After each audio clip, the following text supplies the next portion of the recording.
இப்போ நீங்கள் அடுத்தடுத்து பண்ணுற படங்கள் வந்து என்னன்னு நான் கேட்கல. பட் ஆனால் ரூமர்ஸ் வந்துகிட்டே இருக்குது. இன்பநிதியோட ஒரு படம் பண்ணுறீங்கன்னு வந்துட்டுருக்கு, தனுஷோட ஒரு படம்னு வந்துட்டுருக்கு, கார்த்தியோட ஒரு படம்னு வந்துட்டுருக்கு. இந்த மாதிரி லைனாக ஏதோ சொல்லிகிட்டே இருக்காங்க. உங்ககிட்ட அவ்வளோ ஒன்லைன்ஸ் அப்படியே இருக்குமா? இல்லை சரி ஒரு சைன் பண்ணிட்டு அப்புறம் என்ன பண்ணலான்னு யோசிப்பீங்களா? எப்படி ஹவு டு யூ? அப்படி இல்லை. தனுஷ் சாருக்கு நம்ம வந்து முன்னாடியே கதை சொல்லி நான் அதை ரெடி பண்ணியாச்சு. இப்போ அடுத்த படம் அந்த படம் தான் பண்ண போவேன் நெக்ஸ்ட்டு. பட் இவங்க எல்லாருமே வந்து என்ன அப்படின்னா உறுதியாக நம்புகிறாங்க என்கிட்ட ஒரு கதை இருக்கும் அப்படின்னு சொல்லி. நானும் உறுதியாக இருக்கேன். கதைகள் பிரச்சனை கிடையாது. இந்த நிறைய கதைகள் நம்மகிட்ட இருக்குது. கதை பிரச்சனை கிடையாது. அவங்களுக்கும் அது தெரியும். கதைனா என்ன?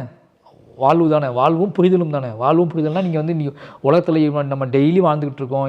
இன்றைக்கி வந்து முன்னாடியாவது நம்ம ஊரை மட்டும் தான் நம்ம வாழ்வோம், நம்ம ஊரை பற்றி மட்டும் தான் நம்மளுக்கு தெரியும். ஆனால் இன்றைக்கி இந்த உலகத்தோட எல்லா எல்லையும் பற்றி எல்லாத்துக்கும் தெரியும். எந்த சம்பவத்தையும் எங்கேருந்து கூட எடுத்து வரலாம். அப்போ கதை கண்டுபிடிக்கிறது ரொம்ப ஈஸி. அந்த கதையை இன்றைக்கி உள்ள மனிதர்களுக்கு தேவையானதாக மாற்றுவதும் அதை கரெக்டாக அவங்க புரிந்து கொள்கிற மாதிரி மாற்றி சினிமாவாக கிராஃப்ட் பண்ணுறது தான் முக்கியமான வேலை. அதை செஞ்சிருவோன்னு அவங்க நம்புகிறாங்க. நானும் அவங்களுக்கு தகுந்த மாதிரியான ஒரு கதையை நம்மளால் உருவாக்க முடியும் அப்படிங்கிற நம்பிக்கை எனக்கு இருக்குது. பட் ஆனால் நான் வந்து இவங்க எல்லாத்தையுமே கதை சொல்லிவிட்டு கிட்டத்தட்ட லைன்லாம் அப்பப்போ சொல்லி லைன்லாம் ஓகே பண்ணது தான் எல்லாமே.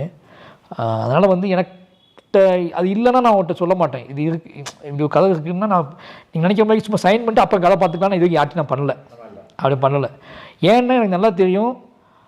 அதுக்கப்புறம் நான் வந்து ஒரு சொல்கிற கதை அவங்களுக்கு செட் ஆகலை அப்படின்னா எனக்கு அது தப்பாகிடும். மைண்டு அப்செட் ஆகிடும். இதுதான் கதை, இதுதான் பேக்ட்ராப்பு, இதுக்குள்ளே நீங்கள் இருப்பீங்க இந்த வேர்ல்டு அப்படின்னு நான் சொல்லி சூப்பர் சார் நம்ம இதை பண்ணலாம் சார், இதை பெருசாகி பண்ணலாம் சார் அப்படி சொன்னால் தான் எனக்கு அடுத்த மூவ் ஆன் ஸ்டார்ட்டே ஆகும். MCR Pure Cotton Club, formals and casual shirts.